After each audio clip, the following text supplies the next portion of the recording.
సూర్యుడి గురించి లోతైన పరిశోధనల కోసం అమెరికా అంతరిక్ష సంస్థ నాసా ప్రయోగించిన పార్కర్ సోలార్ ప్రోబ్ అనే వ్యోమనౌక మరోసారి తన సత్తా చాటింది.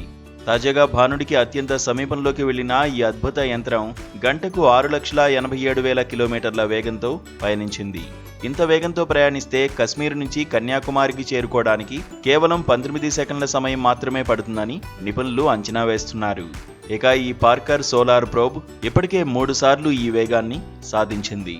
సూర్యుడికి చేరువయ్యే క్రమంలో ఎదురైన తీవ్రస్థాయి గురుత్వాకర్షణ బలం వల్ల ఇది సాధ్యమైంది.